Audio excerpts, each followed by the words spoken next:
प्रभु श्री राम का जन्म त्रेता युग में हुआ था। एक अनुमान के अनुसार उनका जन्म 5114 ईसा पूर्व माना जाता है। कहते हैं जिसने धरती पर जन्म लिया है उसका मरण निश्चित है। भगवान श्री राम ने भी धरती पर मनुष्य के रूप में अवतार लिया था। कई जगहों पर राम जी की मृत्यु या बैकुंठ धाम जाने का अलग अलग वर्णन मिलता है।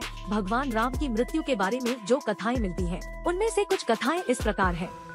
कहा जाता है कि जब माता सीता को अपने पवित्र होने का प्रामाणिकता सिद्ध करने के लिए कहा गया तो उन्होंने परीक्षा देकर अपने पवित्र होने का प्रमाण दिया, लेकिन इसके पश्चात सीता जी अपने दोनों पुत्रों कुश और लव को राम जी सौंप दिया और धरती माता ये कहा कि हे माता मुझे अपने अंदर समा लीजिए। माता सीता जी के इतना कहते ही धरती फट गई और देखते ही देखते वह भूगर्भ में चली गई। सीता जी के इस तरह से चले जाने के कारण राम जी व्यथित हो उठे और यमराज की सहमति से सरयू नदी के तट पर गुप्तार घाट में राम जी ने जल समाधि ग्रहण कर ली।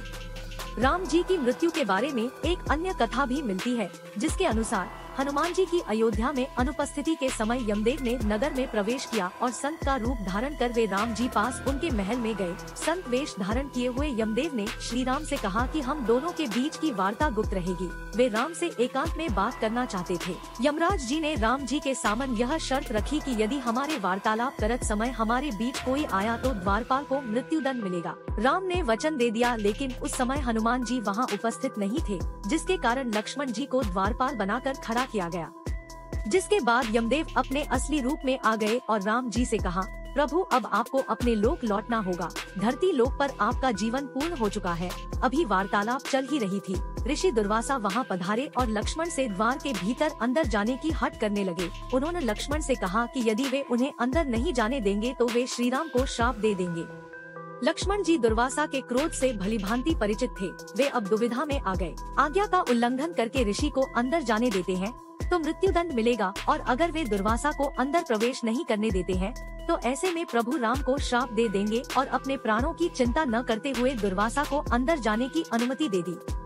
वार्तालाप भंग हो गई। राम जी सोचने लगे कि अब उन्हें अपने प्रिय अनुज लक्ष्मण को मृत्युदंड देना होगा। उन्होंने लक्ष्मण को राज्य निकाला दे दिया, लेकिन लक्ष्मण ने अपने भ्राता के वचन को तोड़ना नहीं चाहते थे। वचन को पूरा करने के लिए उन्होंने सरयू नदी में जल समाधि ले ली। लक्ष्मण के सरयू नदी में समाधि लेने से राम जी अत्यंत दुखी हो गए और उन्होंने भी जल समाधि लेने का निर्णय कर लिया। माना जाता है कि जब राम जी ने सरयू नदी में जल समाधि ली तो उस समय हनुमान, जामवंत, सुग्रीव, भरत, शत्रुघ्न आदि सभी लोग उनके साथ वहीं पर उपस्थित थे।